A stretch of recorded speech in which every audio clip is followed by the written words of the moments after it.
Hey,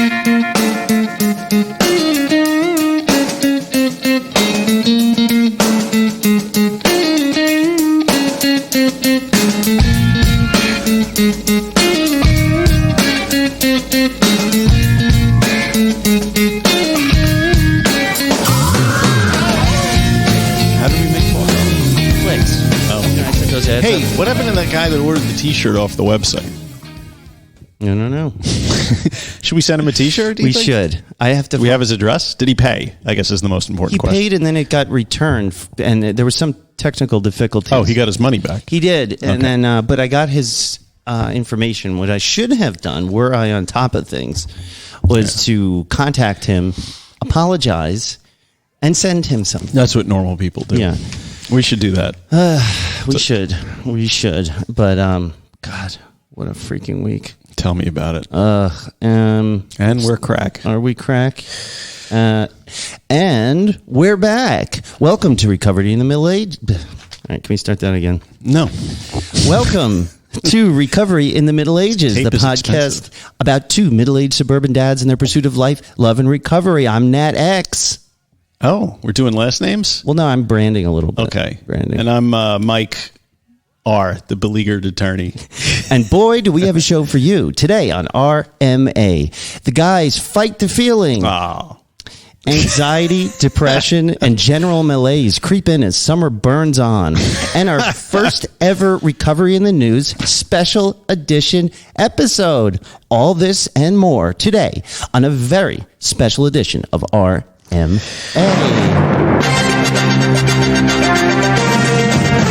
You know, YouTube can go fuck itself. I pressed that button like 30 seconds ago. Well, this is a very, very special edition. As I said in my little promo there, today is our Recovery in the News spectacular special edition. Boom! The news special edition. Recovery in the News special edition. Coming in your ear holes this week. So, just do it. Do it. So why are we doing a Recovery in the News special this week? I'll tell you why. Why? We had a guest lined up who didn't work out. No, you know, and we were really excited about this guest, and he got cold feet. Yeah, it happens. You know, who wants to talk about... Who really wants to get on and bare their soul in front of, you know, thousands of people? We'll get him on eventually. I had a lot of questions. He's very entertaining. I was in rehab with him. Yeah, I should have been a little... It should have occurred to me that he might skip when he started posing questions about the statute of limitations on certain crimes. You know, well, he's got a pretty gnarly story, but we will we'll figure that one out. We will get him in studio. But you guys are the beneficiaries of this amazing. I think it's a great idea. The Recovery in the News special. It's something that we love to do on the show at the end, and there's so much happening in news and recovery right now. We were thinking of maybe just changing the show to an all news all the time show. All news all the time. Where should they visit us? Before that, though, you can visit us at middleagesrecovery.com because you can find our show there and merchandise, too, which will eventually be sent to you. Jeff, those shirts are... Oh, we're doing it, man. On the way. Yeah. Not quite on the way, but they will be. Yeah, Jeff D made an awesome new design that we just forgot about. Every other design we had, and we are going with this new one. You're going to love it. It says it all. Yeah. And I think we should put some of the other designs on other things. Oh, yeah. Mugs and stickers. All those new designs that we had are cool. But this one really stood out. This is a good one. So if you're listening to this, you probably don't know that you can find us, or need to know that you can find us on Podbean or Spotify or any of the other places where podcasts are sold. But we're also on YouTube and Twitter, and Facebook has been a poppin' lately, and our new moderator's doing a great job of weeding out the crazies and we've got deleting comments that are a little out of left field. But about 341 members of the private group. So it's very intimate. It's private. We go on there every day, basically. Did we get any reviews this week? Great reviews would be read on the show, it says here. Yeah, great reviews. I was looking... Did we get something weird from Podbean?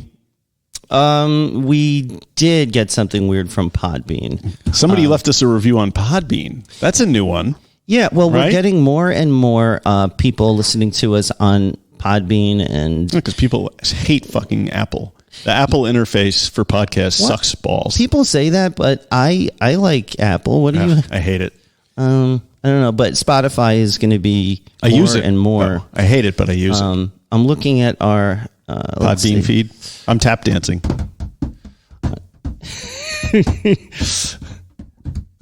Well, you find it. No, I can't find it. Oh. In any case, yeah, great reviews will be read on the air, so please go ahead and do that. I was looking through our reviews, actually, because I thought, we've got reviews that we didn't read on the air. No.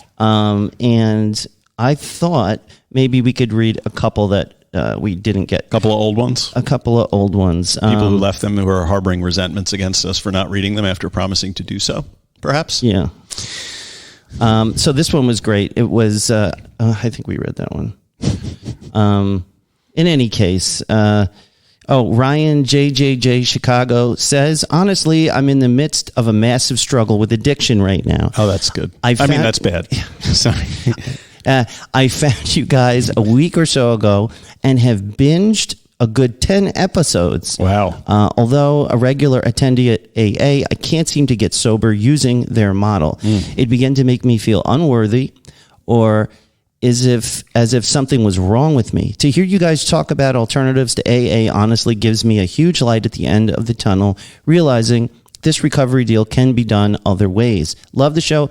Please keep making it. You have a new every week listener. Fantastic. Yeah, Ryan JJJ Chicago. Thank you so much. That was a Ryan JJJ. Yeah, great Listen, review. buddy, there's nothing wrong with you. AA doesn't work for a lot of people, so don't internalize it and start thinking that you're the problem. Alcohol's the fucking problem. Think of AA for what it is. It is a tool, a vehicle for you to get around other people in recovery. It is not the end-all, be-all, but it is helpful. It's a suite of tools, if you will. Very sweet. Very sweet. You can take that however you like. Great. So, have you been in a rut lately, Nathaniel? Yeah, it's been a crazy. So just catching up. You were gone a little while now, and you're back. Where was I? You went to Mexico. I've been back for weeks. For like a week and a half. I think but just like in general, I have this, like for a long time when we started making this podcast, I had this like manic energy. You did. And it was going on and on, and I'd wake up in the morning and I'd have a million ideas, and I could, I'm going to lose weight, and then I did, and I'm going to do this, I'm going to do that, I'm going to finish college. You're just knocking all those balls right out of the park, brother. Boom, boom. And these last couple of weeks, man, I just feel like I'm a letdown. Like, I don't know, like I achieved my big goal of graduating college. Great. I achieved my big goal of stopping being fat and then, getting to a point where I'm happy with my body. Okay, goal achieved. And now there's this like letdown where I'm not feeling like, I don't know, I don't have like for my store, I'm trying to get excited about it and, and give this last push here this year. There are exciting things happening, but my physical and mental is just not catching up to what's going on. And I'm feeling myself falling. I look at things in terms of cycles, and I look back on, with some perspective of, what do I do? And it's instructive to look at, all the times I built myself back up, then sabotage myself. And then I build myself back up, and then I sabotage. And I'm starting to think that maybe it's when I'm coming to where I am today, where things are going good. I did achieve the goals that I set out to do that were really difficult. And I'm now at a point where I'm starting to feel that letdown coming. And I'm not sure exactly what to do about it. I think you need to set some new goals. I think you need to focus on your mental health, right?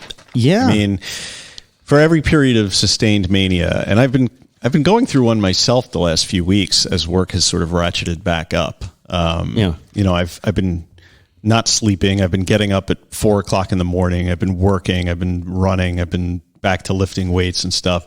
But I know ultimately in the back of my head that it's not sustainable. and that at some point I'm just Right. going to fall off the cliff into a mild to moderate depression, Yeah. which is usually how these things go. That's it. And I can't seem to time it. And which is unfortunate because then you can leverage it, right? But you know, in your case, man, I don't know. I mean, you got a lot of irons in the fire. I know. You know, like you're a busy guy. Like you got the work at the store, you got other work, you got this thing. Yeah, I picked up another couple. That medical billing job that I did, which is great because it's a paycheck and it's just another thing that I'm doing. I just don't know there's only so many hours in the day, and at some point if you overwhelm yourself with stuff, it's like you just get paralyzed, and then if you don't feel like doing anything, at least that's how it works for me. Yeah, that's been my feeling lately. I don't feel like excited about what I'm doing, even going to the gym now that I've got myself on this schedule of and I haven't been running. I have not. It's been like 10 days or maybe slightly more. And I just feel myself getting further and further from being able to run. I think you need to go out there and get some endorphins going, man. I think that's it. I think the big change is that I haven't been running. So maybe that's it. Running's helpful, but in theory, you get the same endorphin push off of lifting. But the fact that you don't feel like going to the gym after a while, it's like, you and everybody else in the world. Like once the novelty wears off, then it's just like exhaustive effort and grinding discipline, as my Zen teacher used to say. And especially where I'm like, I'm not really looking to change so much my body anymore. I'm like kind of happy with where I'm at. So I don't also have that, I've got to change this about myself. And, so that's kind of, it's more now I'm like okay, I have to stay healthy now. And sometimes that's not as exciting. No. There's only so many kale salads you can put into your body and get excited about it. So I don't know, but I've noticed it's not just me kind of having these feelings. No, my wife and you. I think it's everybody because the world is opening back up. All of a sudden responsibilities are stacking up. Do you hear that? I don't hear it. Okay, it's just me then. Yeah. Yeah, it's not registering on here. Okay. So, and that's causing like everybody to be in like this weird fugue state, I think, because nobody's really sure what the new normal looks like, Right. And that creates a lot of tension and a lot of anxiety. Normal. I mean, I was just told 2 weeks ago that after a year and a half of sitting in my suburban home, competently working, I have to now get back in the car and drive to fucking New Jersey every day. And I can't tell you how much that's ripping my fucking soul apart because I've really enjoyed just having a life with my family and everything. And I find myself, there's no reason for it. And that's the thing. It's like, and I almost don't blame the company because like they're just reacting like everybody else is reacting to this new, like, hey, everything, let's go balls to the wall. Everything's open now, but they don't realize the amount of stress that's dumping on everybody who's completely rearranged their lives to the new normal, and now they have to go back to the old normal. The old normal. It's crazy, and but I don't know. Like, part of me, I find myself fantasizing about another lockdown. Me too. Like, I'm rooting for COVID. What is wrong with me? Delta variant. Yeah, I know. Like this yes, maybe this will shut down my office.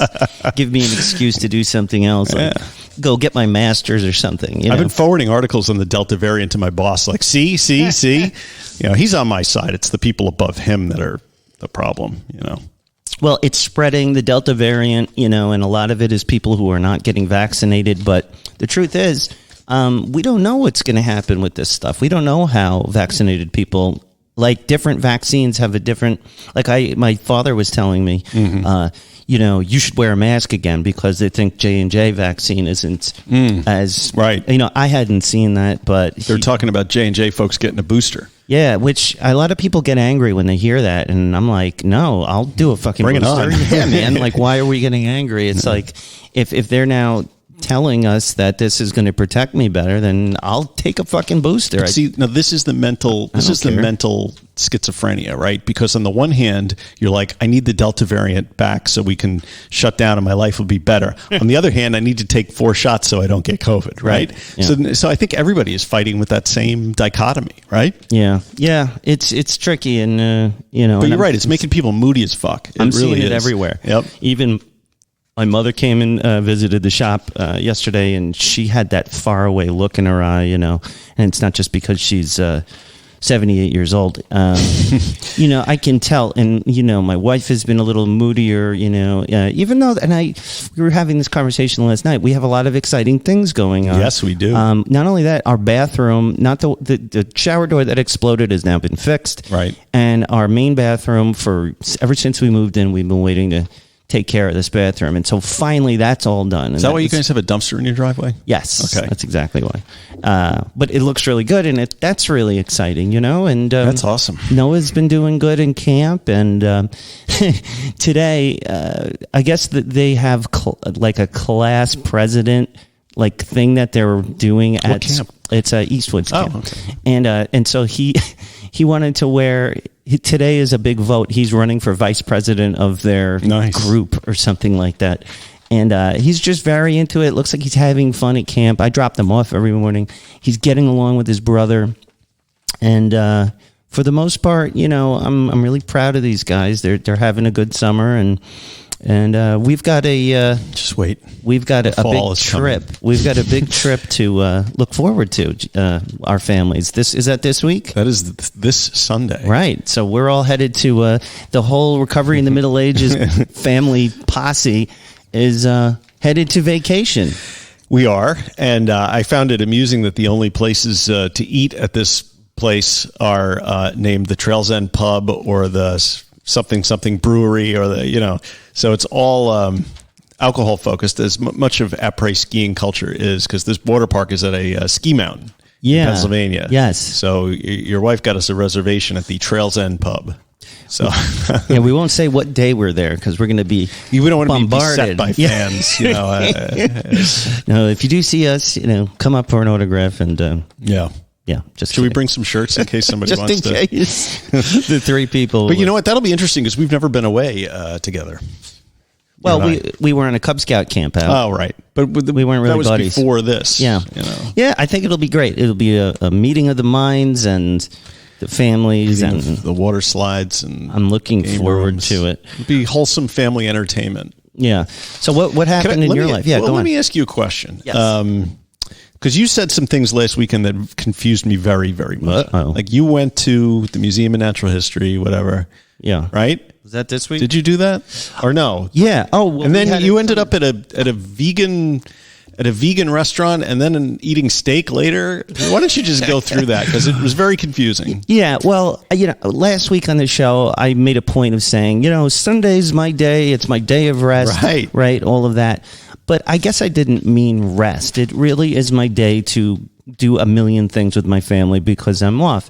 So on Sunday, we had a trip planned with our neighbors to go to Manhattan to see this thing. It's called the Color Factory. It's like an installation interactive art thing in Manhattan. Okay. And that's what we went to. That was the trip. And then we went to this other restaurant that was all vegan. They make these fake meats out of tofu. Is this Chinatown? Or in the 30s? I don't know where it is.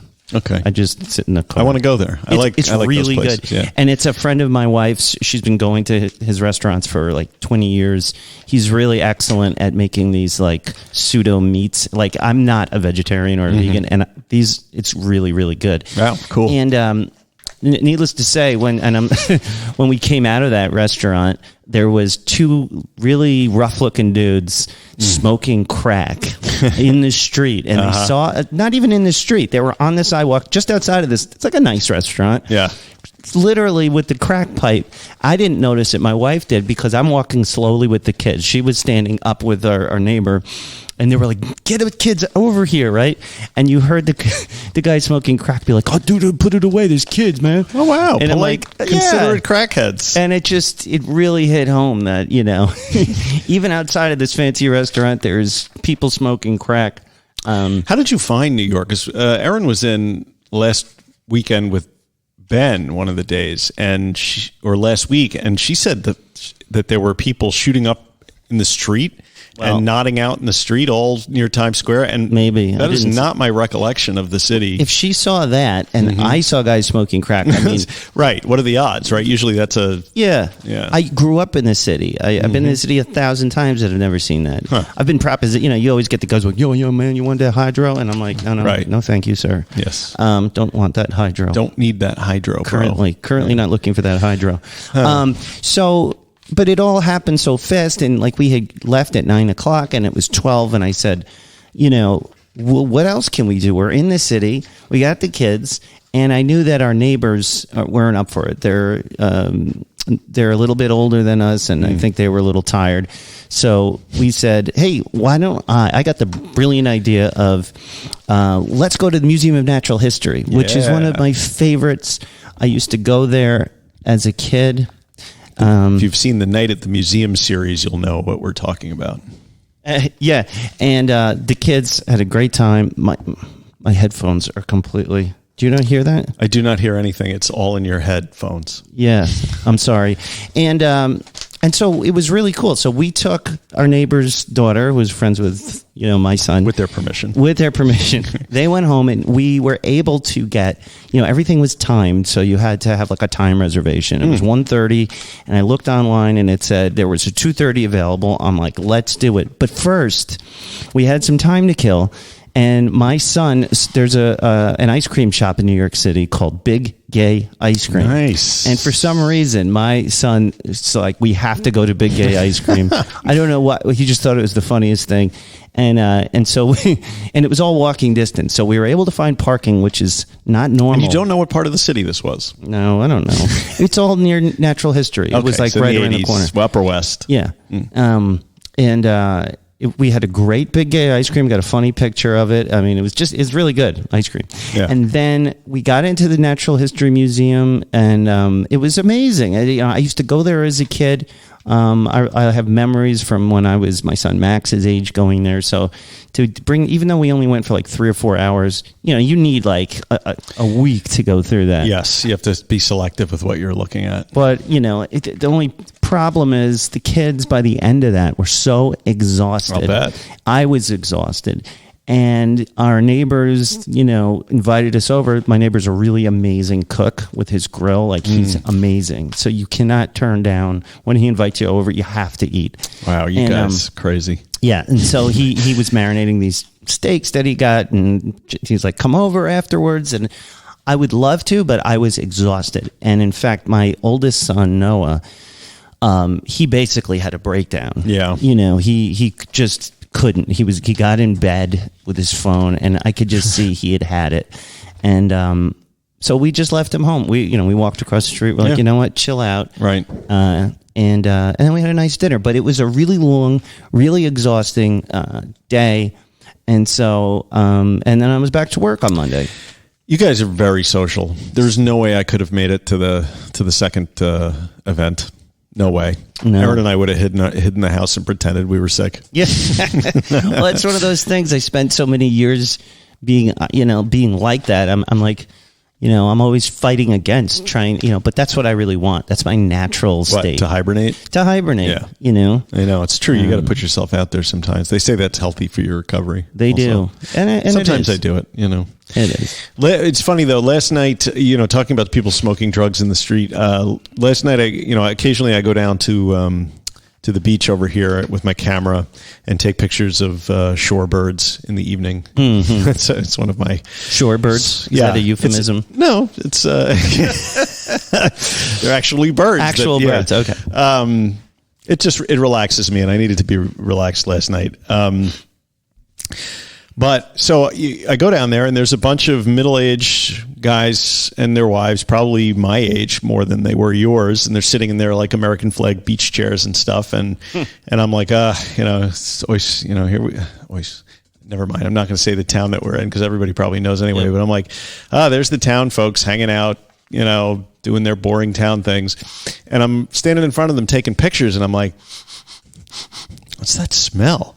And I turn around, and there's all these guys and their wives in khakis and polos and everything, and they're passing the fattest joint around I've ever seen. And they're like giggling and laughing and making How stoned dare jokes. they? And I was like, How dare they? I'm like, man, I'm like, how crazy is that weed is now legal. So now everybody is just who smoked in their house is now doing like a joint circle on the beach. Yeah, just like for the Cub Scout graduation, we saw those kids just out in the open. Yeah. Smoking. Well, those are kids. You kind of expect it. I mean, these look like they look like bankers or used car salesmen or whatever else Long Island produces. And it never would have occurred to me. And then I get a chuckle out of that, and I walk up to the parking lot, and there's people sitting in their cars smoking weed, and I'm like, the fuck? This is the place to go. I guess weed is everywhere now.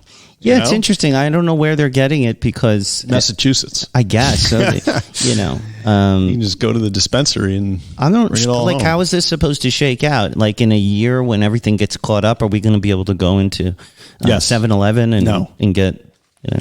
No, our town has limited the zoning to industrial areas, so we'll probably have to go like back where some of the.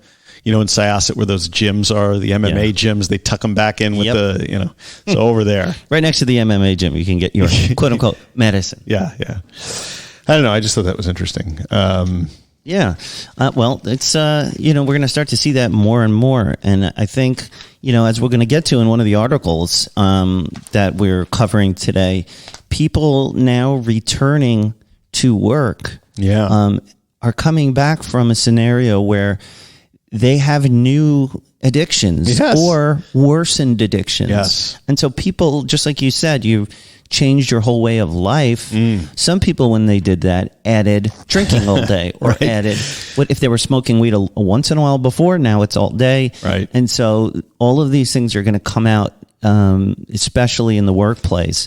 Companies are going to have to deal with this. I think employers are not really... They're not ready. They're not ready. They don't know what they're getting into. But anyway, I saw something on the outline that you didn't even tell me about that I really would like to discuss. Yeah.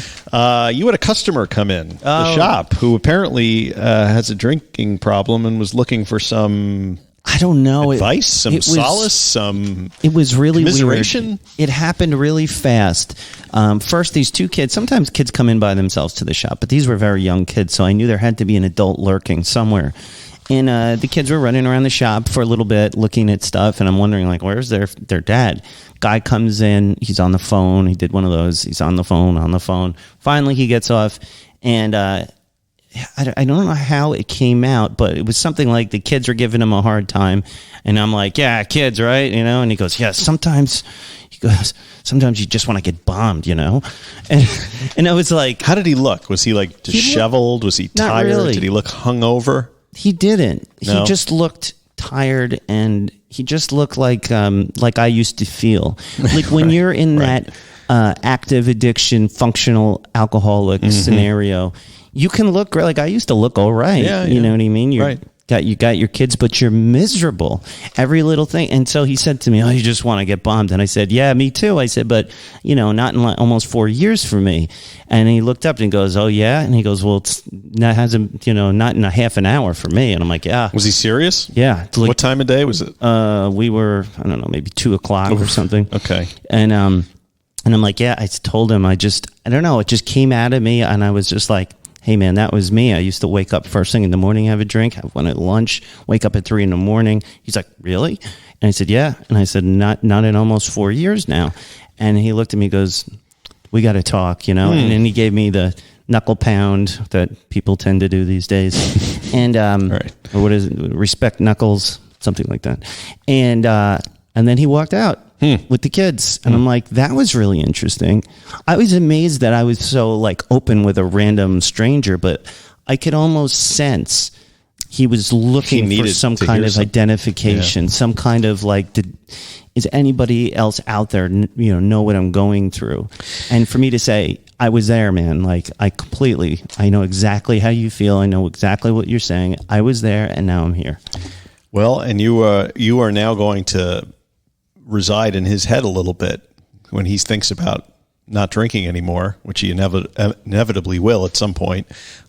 He knows where to find you, and that's a good thing. Yeah. I said, come back anytime, and It was really interesting, but that was a real moment of like straight up. That's a 12-step like reach out. Did you throw him a T-shirt? Where if we had cards for the show, like Dopey Dave always business does. Cards? He hands out the business cards, when he's trying to get a guest or get people to listen to it. It's a great idea. We should make cards. So when I start going back to meetings, maybe I can hand them out or something like that. So that was interesting. Well, hopefully this guy comes around and decides for the sake of himself or his see if kids. he wants to come on the show. Yeah, next time he comes in, stick a mic in his face and say, "Do you want to talk about your drinking problem?" I should just go up to him and So that was really cool. All right, anything else you want to cover before we dip into our Recovery in the News extravaganza special? I don't know, not really. Just my life is shit. Yeah, great. No, it's work is busy. And Work we'll be is busy through the weekends. Yeah, and like I said, there will be some changes to the show. As in fact, you're not going to notice it, except we'll probably be more relaxed because it'll be in the evening. I worry about that. I worry that it's going to be too relaxed. No, I don't think I'm capable of being relaxed with this show. Yeah, but I'm barely awake after 7 p.m. Like Aaron and I have been stressing about Sunday because we're like, the Kingsleys they like to do things after 5 o'clock. Sometimes we're usually winding down around 8. So 8 is pretty good. Yeah, if we make it to 8, we'll be happy. Yeah. Especially if we're up early doing stuff, it'll be fun. We're gonna have a good time. Yeah. So with that, we will begin the first ever Recovery in the News special. All the way from New York, it's Recovery in the News with your host, Mike R. Thank you, Nat. This week in... I can't do that. This week in Recovery in the News, we have a couple articles we wanted to take a look at. The first one from the Chicago Tribune. The title is "The Workforce That's Returning Is Not the Same." As employees return to the offices, they're bringing new addictions. It's cheerful. As companies call workers back to offices, some may face a new challenge. Employees who became addicted to drugs or alcohol during the pandemic. The isolation and stress of the past year obviously spurred alcohol and drug abuse. Some people have been able to hide the habits while working from home, get on the Zoom call, then go off the Zoom call, take a shot, get back on the Zoom call, right? Is that how that works? It's that, or you just put vodka in your coffee mug, like I used to do. That's it. But now everybody's going back, right? Yeah. I don't know. I mean, I always worked from home, right? Like 1 day a week. That was my thing for the 13 years I've been in this job. I was never a morning drinker. I was never an afternoon drinker. Really? Yep. So it was not something that I ever wrestled with, but you did, didn't you? Absolutely. I don't remember when, I've been working from home as soon as I was done with my first round of college, when I got into a career and I started this company, and it was working from home when it wasn't a popular thing. Like nobody in the early 2000s. It was very rare. And I don't remember when I crossed the line and started drinking in the morning, but it took me, like when I first started working from home, I felt liberated. I felt free. And free to just drink, free to do like kind of whatever I want. Like this idea that I'm not answering, because you get used to being in these scenarios where there's a manager, an owner, and you're always being watched. So like all of a sudden to be like, I can do whatever I want. And that began for me, it just started to get less and less structured because I wasn't on top of myself and my schedule. I figured I can wake up at 10 o'clock, get into my office whenever I want. I own it. And just as time went on, and I began to use drugs, like I started to really get into coke. Like the drinking really didn't pick up for me until the drugs got so bad. I was cocaine drinking. Has that effect. Yeah. and then because probably when the drinking really started is I would have a really late night, doing coke, and I'd have to wake up and go to work, my own. And I'm like, in order to get through it, that scotch that sits in your cabinet for 30 years. Right. For me, I'm like, let me have some of that. That'll go a lot further than 12 beers. Right. And I started just sipping a little scotch, and I got used to using that tool as a real smooth over this rough edge. Well, you and a lot of other people apparently during the pandemic. Let me ask you a question. Yeah. How did you sleep on coke? You can't without opiates. I don't see any way of. I could never. Need Xanax. If I was on it, if I was doing coke, I would be up just straight round the clock. There would be no sleeping. Yeah. And that's kind of how it goes, unless you have Xanax. For me, the only way, but I never had access to Xanax. Me either. So, God, that was the hell that is cocaine. Right. It's just this, maybe you get high and it's fun for few hours. As many hours as you have money in cocaine. Right. That's how long it's fun for. And then there's a period of 4 to 6 hours afterwards where it's come down, you're tired, but you can't sleep. That's when the drinking starts to try or the opiates. Right. And you start to really just use it to smooth it. And I never was able to sleep. And sometimes what would happen was I would just lie in bed until it was time to get up. Yep. And then I'd go through the next day. That's it, man. That was my awake. experience. And then by that next night, after having a few more drinks, maybe take some Tylenol PM or whatever, then you sleep for a couple of days. Right. Yeah. Yeah. That's an unpleasant memory.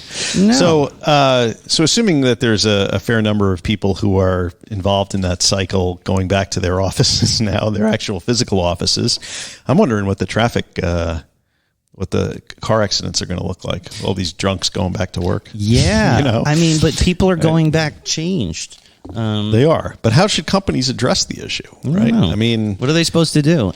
They need to be staffed up, which isn't going to happen. Right. What they need to have is employee assistance programs, and what they need to have is an education program that tells their employees about them and needs to let employees know that they're not going to get fired if they come forward. Right. The railroad union. Right. I met a lot of guys in rehab that work for the Long Island Railroad or the MTA or police officers, railroad employees, union guys, the trades.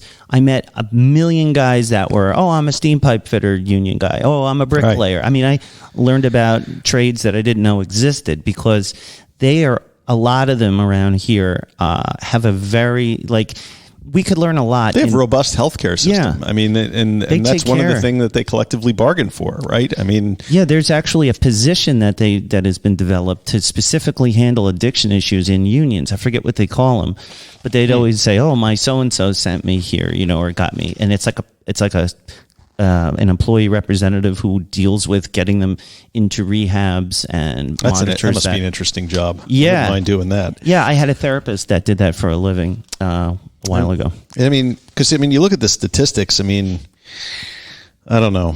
In Chicago and Cook County, where the article was written, obviously the opioid deaths rose 26% during spring of 2020, which is, we've talked about that on the show before. They surveyed 5,400 American adults in June, and 13% of them said they had started or increased substance abuse to cope with stress or emotions related to COVID-19. Hazelton Betty Ford did a survey that found that 31% of respondents who use alcohol said they've been drinking more since the pandemic started, and 29% of people that use drugs said they've been doing more. I'm curious about the other 70% that seem to be maintaining just fine on the amount of drugs they were taking before, but maybe it's a supply issue. There's going to be a lot of people who have developed some serious problems when they were isolating, right? These rehabs have been getting twice as many calls during the pandemic than they got before. They interviewed one guy who said, "We're living in the most psychologically traumatic time of any of our lifetimes, and people reach for whatever supports they find. For some people, 1 or 2 glasses of wine a day turns to 3 or 4 once they no longer had to show up at the office every day." So is that an argument for bringing people back to the office, that people who are predisposed to addictive behavior function better in a more structured environment? I don't know if that necessarily follows, but... No, I feel like it's a scenario where a lot of people in corporate land, in day-to-day work-a-day job land, are nursing slight habits. You see it start to pop out in the for sure 5 o'clock happy hours. Right. I worked for a financial company in Manhattan, and every Friday they'd have a full bar in the office that you're encouraged to. Oh yes, I know. A law firm I worked at had something similar. It was celebrating Shabbos, every week. And then half a lot of man of half the office would be out by 3 o'clock so they could get home by sundown. Right. But I guess for me, like it would be, I would leave the office, I'd get home, and then I'd have my drinking at home.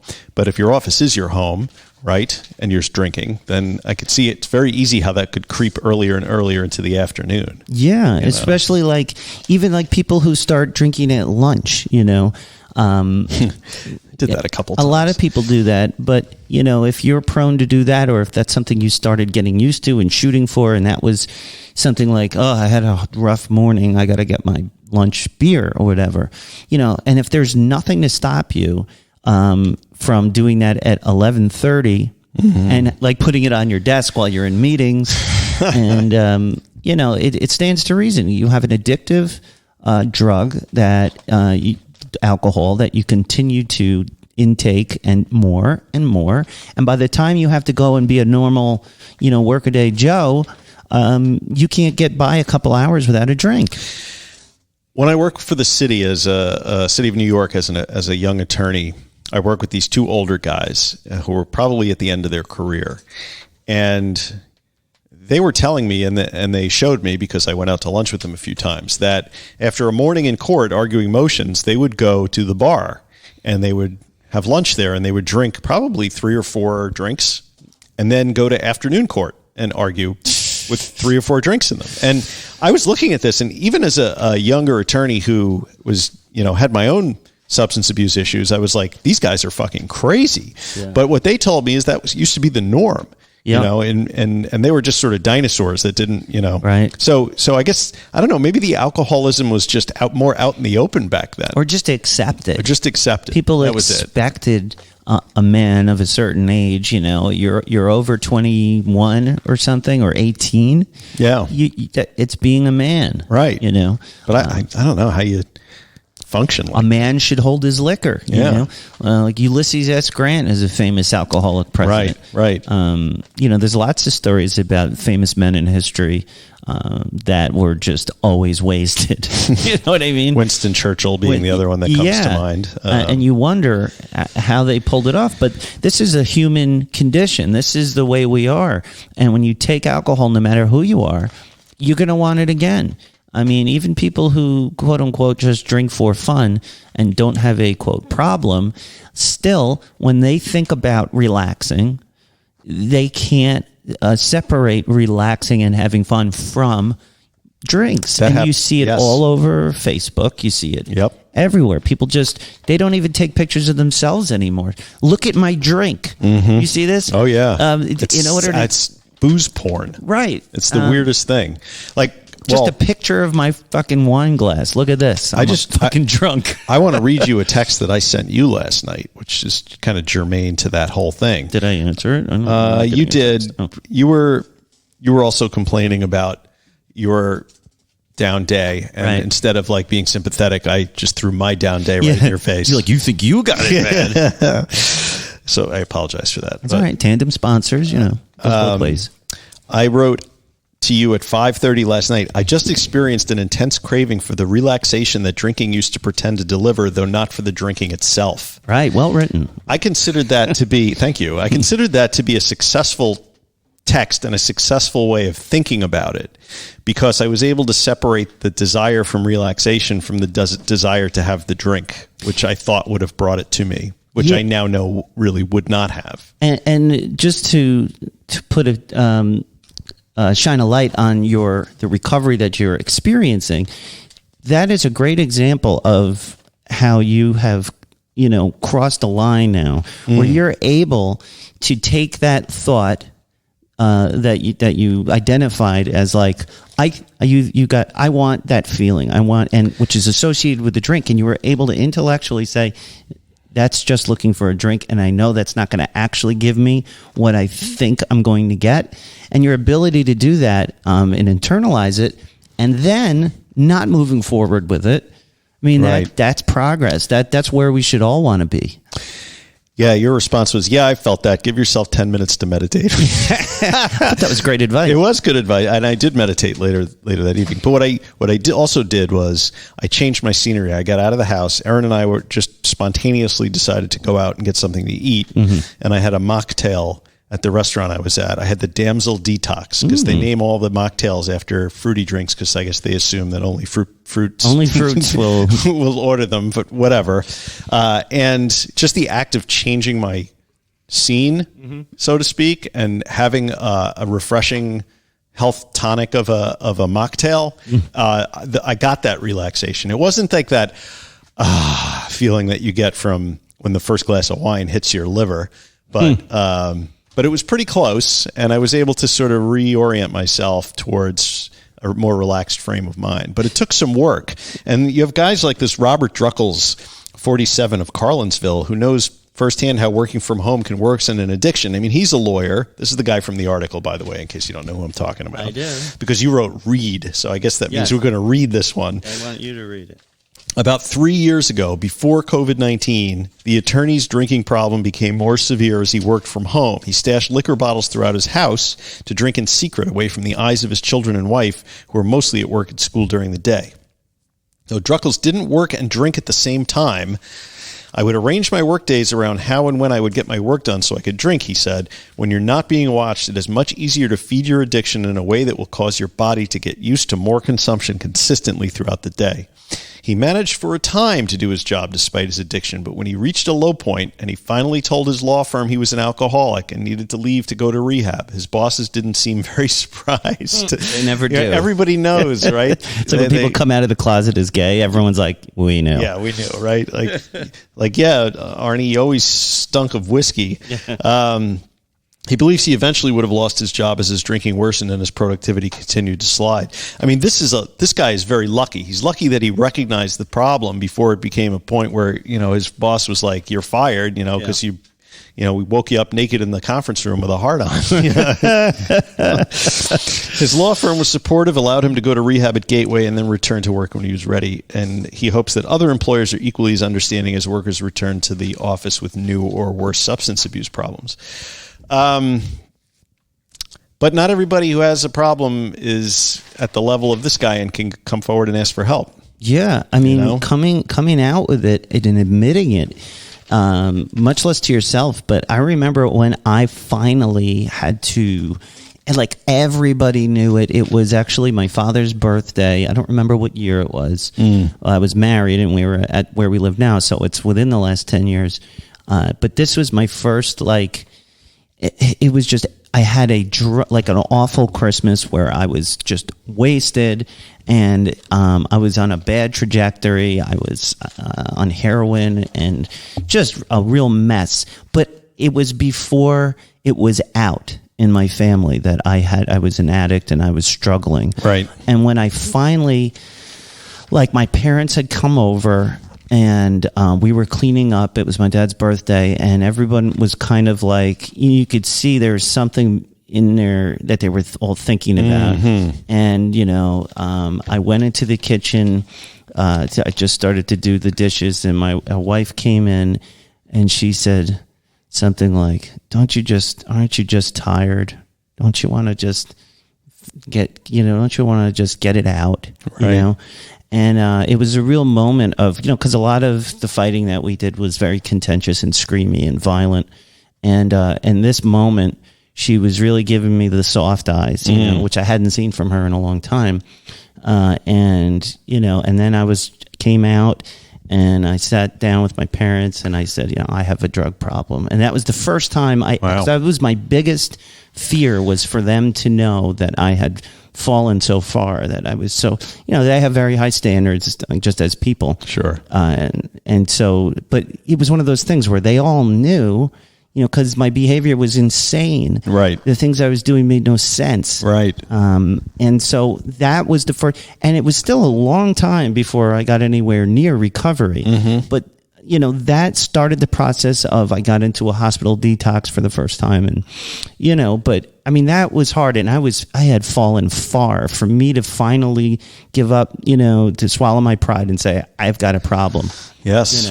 It's very difficult. I did something similar with my own parents after a couple bad crack runs in the Bronx. I actually called them to the Bronx, and we sat in a pizzeria, and I said, I have a crack problem. Wow. Yeah, it was rough, but like you, it was years and years before. Yeah. But that was the first. At the point, it was very cathartic and stuff. But hard to do with your family. Really hard to do with your job, because if you're supporting your family with a job and you have a boss and you need to tell the boss that you have a drug problem, you've got that fear. I mean, they might just fire you because it's a right to work environment in the United States. I mean, you can just be fired for no reason at all. Sure. So that's a major fear. I mean, a big thing you hear from people when you're telling them, hey, you've got to go to rehab. And I've heard this a million times, just being in groups and things like that. And people always say, I got my job. I can't take a month off of work. I can't, I've got all of this stuff planned. I mean, but the truth of the matter is, what is so hard to see from that perspective is, if you don't do something, we're not saying going to rehab is a guaranteed fix, but you have to separate yourself from this craziness. And what I found the couple times I finally went away to rehab, because I had those same reservations. What am I going to do? And the job usually was, they know you've got a problem. And if they hired you to begin with, they like your work and they want you to come back and be who you were. Right. For example, when I went to inpatient rehab for the second time, we had to cancel my youngest son's baptism. Okay. And so, that was my big, stopping me from going. Right. And when they were like, we can reschedule it. It'll be okay, but you have to do this. Right. It's so hard to get people out of that, off the hamster wheel and be like, you've got to do this for yourself, because you're not going to be there for any job. Right. You're not going to have any job. You're going to be dead or completely, thrown out. And it's so hard to bring people over that line and be like, nothing else matters right now except for you getting help. Right. Yeah. I mean, you can build up all of these things to do which are basically excuses why you can't do the one thing that you need to do. Right. And you can make those things bigger. Sure. In your head. How important they are. I remember arguing, they need me, and I'm there's nobody like me, and every month they're depending on me to, no one else can do what I do. But in the end, anybody that's ever been fired from a job or had to train their replacement knows that there's no such thing as an indispensable cog in the wheel of a company. You can always be replaced. Yep. Doesn't matter who you are. No matter who you are. Yeah. So if you need help, get it, because otherwise you might die. Yeah, don't fuck around. Yeah. And so I think with that, we should move on to article number 2. Unless you want one final thought on this. It's going to be exceptionally difficult for people to get help when they go back, because employers right now are extremely distracted by the fact that they're bringing their entire workforce back. Yeah. So you may need to go to your HR department and say, what. You don't even have to. You can just say, well, what resources are there for somebody who is dealing with some mental health problems? I have a friend who's really fucked up on drugs, and what would he do if he worked here? Yeah. Well, you got to reach out, because otherwise it's going to get worse, and you're going to ram your car into the back of my car on the Cross Bronx Expressway and kill me. So don't do that either. And my advice to you is, don't fuck around. It's life or death. Go get help right away. It can't wait. This is the time. Things are about to open back up for real. And now's the time to do it. Now's the time to get right. Yep. Your family will forgive you if you do the right thing moving forward. Your job will, be understanding. If they're not, you can find another one. Right. What you can't do is find another life or find another set of children that, or you could have more children, but you know what I mean? Nothing is more important than your health. Yeah. I mean, if you had terminal cancer, you wouldn't put off treatment for, a couple of, months or indefinitely because you were worried about. Say, I got to go, I got to get treatment. Right. Nobody questions that. So hopefully we get to a point where we treat addiction the same way. Okay. So, Wait, no, sorry. We have another article. Yes, that we was do. A fake out. Okay. All right. Article number 2. This is the big one that you really wanted to. I this love is the this one. I thought we'd get to like 3 articles, but I feel like if we want to give this the proper. We talk a lot. The proper talking. So. The second article is The Moderation Myth: Why Controlled Drinking is Hell, by Mike Ryan on Medium.com. If you struggled with your drinking, you've probably wrestled with the question, can I learn to drink in moderation? Society would have us believe that it's not only possible, but it's what most respectable people do already. We're told to, quote, enjoy responsibly. But it's an open question as to what it means in practice. Moderation seems like a reasonable goal. If you want to have your cake and eat it too, or have your beer and drink it too, just decide to drink 1 or 2 and stop before bad things happen. No problemo. But if moderation is a simple choice, why do so many, even those who preach moderation, fail at it so often? Yes, and people do fail at it constantly. So if you're one of those employees who's going back to work and thinking that you're going to just ratchet down the drinking a little bit, I think you might be in for an unpleasant surprise.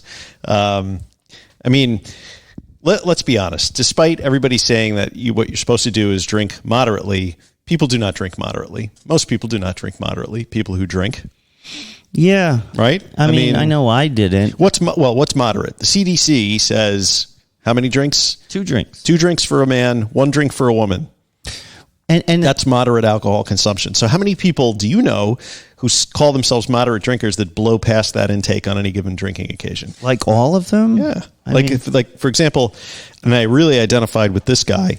I know I used to who said in his article, I used to consider 5 to 6 beers a moderate drinking session. Mm-hmm. I did too. I always thought light drinking was 4 pints. As long as it's beer and not vodka. Right. 4 drinks is light drinking for me. Yeah. Barely enough to give you a buzz, and yet it's 3 times the government-defined level of moderation. So let's stop propagating the lie that most people drink in moderation, because they absolutely do not.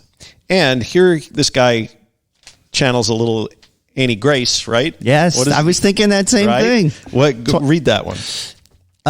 Alcohol is hard to moderate because it's not meant to be moderated. It's an addictive drug, and addictive drugs are, by definition, incompatible with moderation. The mechanisms of addiction are ever-increasing tolerance and craving for more. Ding. Alcohol has that roll down pat. You shouldn't feel guilty or broken for becoming addicted to alcohol. Addiction is the logical result of repeated use. Right. Not just there's normies and there's alcoholics. Right. I mean, maybe there's pickles and there's cucumbers, but every pickle can become a cucumber. No, every cucumber can become a pickle. Right. Right. If you marinate in the stuff long enough. Yeah, don't fool yourself into thinking, oh, I'm a normie. I can drink and not have no repercussions. This is not true. No. Maybe some people are more susceptible to impulsive behavior. Okay, that's a personality thing. Mm-hmm. But there's no addiction gene that makes, this is debated a lot, and we'll get some argument about this, but I really think that anybody can drink enough to become severely addicted and find themselves, under a bridge, with a raincoat. Or even if it doesn't end up there, I mean, it doesn't have to always end up under the bridge. Even if you're like that guy who walks into a sports store with his kids and can't get out of his head about his drinking long enough to not say, I just need to get wasted, right. to someone he doesn't know at all. Right. In his store. I mean, imagine what was going on in that guy's head for him to say that to you. You could see the pain, and I know that pain. I know it. So I really like the author of this article for saying what he says in the next sentence. This is Mike Ryan, and it's not really an article. It's more like an opinion piece on Medium, but I thought it was extremely well written. What he says is, but you've been taught that people who get addicted are somehow doing it wrong or are weak-willed. Fuck that noise. We've been gaslighted for so long we can no longer see the obvious truth. In most cultures, someone who drinks regularly, even daily, can say they aren't addicted. They can claim they just enjoy it, and it relaxes them, and they are a connoisseur, not an addict. But you would laugh in the face of a daily smoker who claims they aren't addicted to cigarettes. Right. If you smoke, it's a foregone conclusion you're addicted to nicotine. Yeah. But alcohol is somehow different? Yeah, we don't call them like cigarette addicts. We don't it's like you smoke, cigarette-aholics. You're addicted. You drink, probably you've got to have it. Right. I mean, how many of you out there who drink, quote unquote, moderately can't imagine going to a football game without having a drink? Right. Like, why What's moderate about that? Why can't you watch a baseball game without having a drink? In fact, I remember when I first tried to get sober, I had like a month. And I was asking my sponsor, football season was coming up. I'm a big Jets fan, and that always requires a lot of drinking because they suck. And I was like, how am I supposed to watch football if I'm not drinking beer? It goes together like peas and carrots. That's right. And what I began to learn was I don't really love football that much. It was really just an excuse to drink more. Well, that's it. People think that they're drinking moderately, but all they're doing is scheduling their drinking for certain times. It's not. It's not moderation. It's just not good. It doesn't really make you better. It increases anxiety. It increases your chances of cancer. It's just like there's just almost nothing good about it. I mean, and moderation is impossible. I mean, if you're like me or like anybody else that's ever tried to moderate their drinking, you were an abject failure at it. I mean, you say, oh, I'm only going to drink 2 this time. I'm only going to have beer. I'm only going to drink or I'm not going to drink Tuesday through Thursday. And then all of a sudden you're out on Tuesday nights. I started going out on Tuesday nights. I was like, okay, only Fridays and Saturdays when I was working at the law firm in the city. And then it somehow Tuesday night was a big night for lawyers to go out. And then it was Wednesday and Thursday. And all of a sudden it was all the nights to go out. And I would be like going out. I didn't really go out. I only had 5 beers tonight. It's bullshit. What I wanted to mention is that I was having this discussion with Sergeant Slaughter about programs that help you moderate your drinking because I thought it was interesting. Like moderation management? Moderation management. And I did a quick search on Google to see what the first result was for moderating drinking. I know what you're going to say. And there's a cutback coach is the name of the top advertiser. Our goal is to help you build healthier drinking habits using proven techniques so you improve your health and happiness. What can we help with you today? Wake up without hangovers, reduce anxiety, lose weight, find new ways to reduce and relax. Why would anyone want to drink moderately? Learn to have fun without alcohol. But there's all of these programs out there that try to train you to cut back, and they make the point in this article that that's just torture, and we've said that before. Trying to moderate. What's that one thing from AA? I think I heard once, like a belly full of booze and a head full of AA. Well, that, but I'm thinking like, you always hear people say like, yeah, man, I totally wish I could drink like a normal person. If I could drink like a normal person, I'd do it every day. Yeah, I drink like a normal person fucking every minute. The sad reality about being addicted to alcohol is that once you take the first drink, you'll only be happy if you let yourself drink with abandon. Yes. And that's the point that as soon as you start, and that's why they say AA ruins your drinking. Like nothing ruins your drug use and drinking like getting into recovery. Because once you know that you need to cut, you're having some kind of problem. Because most people a lot of people who get into AA for one reason or another or a program, immediately the first thing for me, what I thought was I don't belong here. Right. You know what I mean? Like I'm not like these people. Well, but then again, that's why defining alcoholism as something that is progressive and inevitably fatal, and you end up in a jail or institution or whatever is maybe overselling it a little bit, because there's plenty of people that can skip along for years just with being problem drinkers and not end up under a bridge. Yeah, and it's just a nightmare.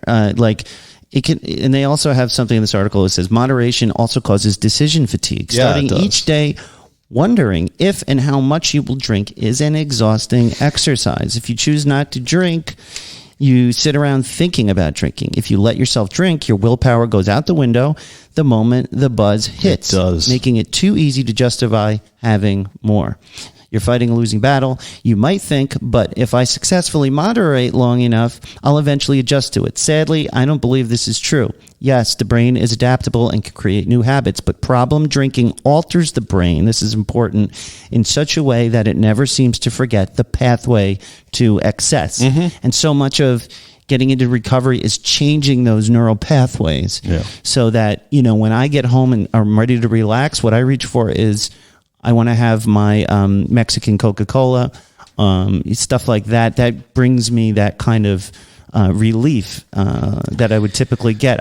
Now I associate relaxing with other things. Yeah. I just don't get moderation. Like, I would rather have none than one. There is no point to having one drink. One drink will just make me irritable. So why do you drink NA beer? I don't drink NA beer for the alcohol in it. Well, then why do you drink it? I kind of like the taste of it. I'm still struggling with this idea of NA beer. Part of me wants to try it. And then part of me thinks that it's going against what I'm trying to retrain myself to do. So, it goes against, if I'm trying to make it so that I never crave any kind of beer, or I never go to that for any reason, I'm less likely to pick up an alcoholic beer. If I start looking at NA beers and drinking NA beers, I'm getting back in the practice of drinking, exactly those types of things. I used NA beer quite frequently in early recovery, and I use it much less now for that very reason. Like, I don't associate the act of drinking a beer with anything approaching like all those associations that my brain had made before were really associating the alcohol with those things, not the beer. So I don't mind the taste of IPAs and stuff like that, but like I mentioned last week, when I joined up with that Facebook group for NA beer lovers, which is a weird group of people, but it was overwhelming. It was way too much. It was too much beer. It's and I'm like, yeah. And it did not seem healthy to me. Like, none of those people drank, but they were very obsessed with non-alcoholic beer, right? Yeah. I don't believe that non-alcoholic beer is for non-alcoholics. I get that. I mean, if you want to drink it, it has as much alcohol as a ripe banana. But, if your mind is not delinked or decoupled the idea of drinking a beer from something else, maybe it's dangerous early on. I found it comforting early on that I could drink one in a social setting and it wouldn't set me apart, because that made me more uncomfortable than the idea of there's so much of that. That's so hard to never led me back to the bottle. But I would worry more about you. Of course, it's easy to worry about someone else. It's just because we come from two totally different recovery backgrounds. That's true. And like, coming out of that AA 12-step model, I don't know. I think if I came out of that, I would not touch the stuff either. Yeah, it definitely ruined. I mean, when I think about, I'd love to try that when they come out with the Guinness 0.0. Partially, some of that is because I'm romanticizing certain moments of my life where, Guinness was like the beer to like really savor, and that flavor, it's so different and it's so good. And I kind of, part of me wants to experience that again, but I really, really don't want to drink alcohol, so I'm thinking like that could be a ticket to, experiencing that again. But then I think like, well, why? Maybe I don't need that, maybe that isn't good for me. Maybe my association with beer and holding a beer and looking at it, maybe that whole experience I need to just completely never see again, Or you'll try it and you'll realize that it's not what you built it up in your head to be. Like, it's not going to do for you what you think it's going to do, because, and this, I've been thinking about this too. Like, my mind is just playing tricks with me. Like, when I sit down there and have an NA beer, is my mind trying to recreate the experience of drinking an alcoholic beverage? Like, or am I drinking it on its own terms? Do you know what I mean? Yeah. No, not really, right? Did that make sense? Rephrase it as though I'm 5 years old. what is my motivation for sitting down and having an NA beer? Yeah. And what is my stated motivation and what is my subconscious motivation for doing it? Well, that's hard to suss out what your subconscious is. It is, but, why... If I go to like Hooper's Scruff, right, and I go and I order a seltzer water with lime, and they also have an NA beer, like, should I order the NA beer, and why would I, rather than having a more refreshing, hydrating other beverage? Yeah, it's trying to connect to some emotional time. So what is that? Is that good? Is it bad? Is it indifferent? I don't. What is that subconscious? Because I used to be very pro NA beer, and I've actually kind of turning around on that because I don't know what my subconscious motivation for sitting down and having an NA beer is. Yeah. I don't know. It's one know. of those things. What do you guys think out there, Monksters? Let us know what you think. Do you guys? What do you think about moderation? Have you tried it? Do you think it's possible? Write us on our private Facebook group at Recovery in the Middle Ages. Just search it, and it's a really cool group. We're having a lot of great discussions, and I think this would be a great topic. I was never able to moderate. Like, I have memories of, like, sometimes when I started to notice maybe I was partying too hard, I would go out one night and say, I'm just going to have one. And I would, but just to prove it to myself that I could do it. Yeah. The next night I'd go out and drink 20. But I would periodically do that just to prove to myself. Right. But I would not call that, You're not proving anything, of course. No. And before you really get pickled, I was only drinking when I went out to dinner or went to a bar or any of that stuff. It just began to snowball. And so, I don't know. If you can moderate, I think that's a form of harm reduction. Like if you have a serious alcoholic and you can get them from a case of beer down to like 2 or 3, I think that's a step in the right direction. Right. But don't make that your end point, really. Yeah. I think moderation is a great thing if you can accomplish it for a little while, if it takes you away from the danger zone. But really, the thing to do here is just cut it out. More likely, moderation will just make you irritable and make you want to stop drinking entirely because there's no sense being somewhat irritable all the time. I get a lot of joy out of being able to not drink. And, when I go out like to the brewery and, as we go on our trip this weekend, we're going to find ourselves in breweries. And now I've been tested in a brewery already. And I was fine, even though they only had tap water. So I know that I can be all right and we can have fun and we'll be together and we'll be getting some good material for the show, hopefully. Yeah. It'll be great. We'll be on all the water slides and everything. So, do you have any final thoughts on the moderation article? No. I think I've said everything that needs to be said. So the final sentence here, which we'll read of the article, might close it out. For many drinkers, moderation is hell. It doesn't work long term, and it's not enjoyable anyway. I say to hell with moderation. To hell with it. Sobriety is far simpler and easier. These days, I prefer simple and easy. And that's Recovery in the News.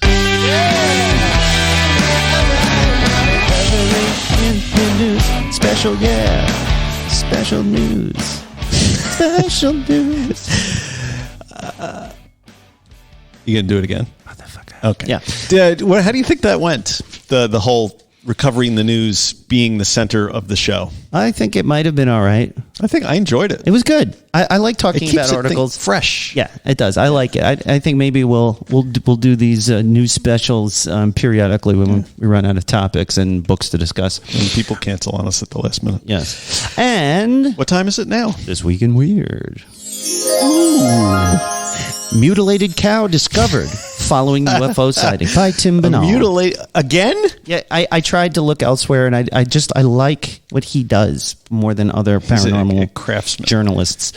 Wordsmith. In a curious case out of Argentina, an unfortunate cow was discovered mutilated under mysterious circumstances the day after a puzzling UFO was witnessed in the same location. According to researcher Jorge Gabriel, the odd incident occurred last month in the rural province of La Pampa when a man working in a field spotted a, quote, dim light moving beneath another brighter object that was suspended in the air.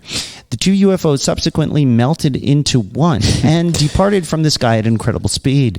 The wondrous event took a dark turn the following day when the witness returned to work and made a grim discovery.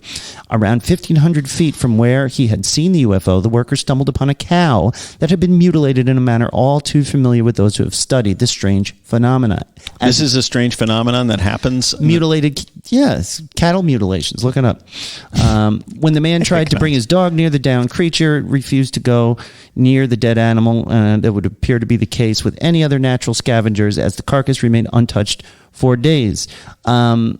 Reflecting on similar cases that he has investigated in the past, Roman indicated that the targeted creatures are often found on the ground as if they had been dropped there like, quote, bags of potatoes. So what do you think happened? Do you think it was taken into the UFO and anally probed and then skinned and then thrown back into the earth? Well, why don't they find humans skinned and thrown back onto the earth? Because they take the whole human, they consume it. But cattle mutilations have been in the news for decades and decades. We don't know. Usually the cattle is found completely bloodless with organs removed surgically. Well, that's a vampire or something, isn't it? Well, it could be a chupacabra, but they sucking the blood out. But right.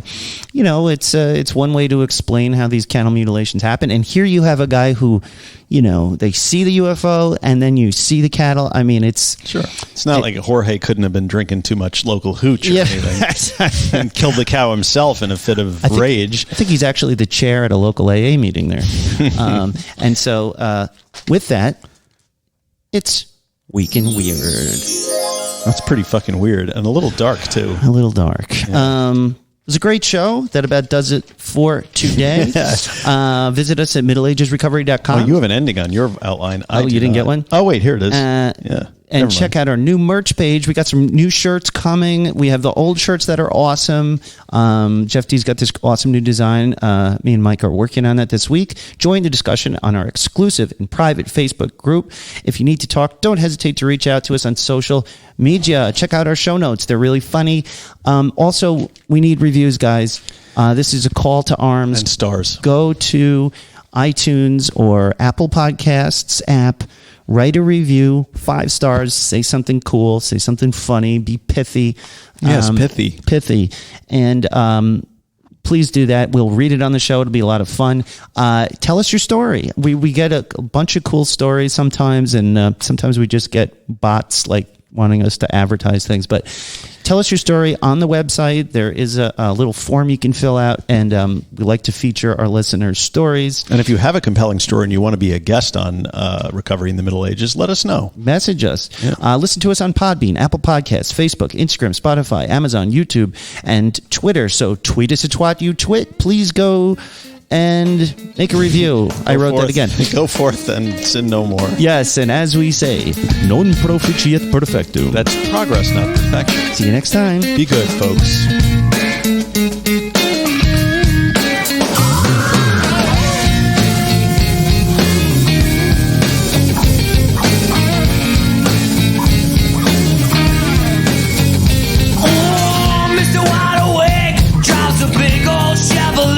I hear the music pumping through it every night.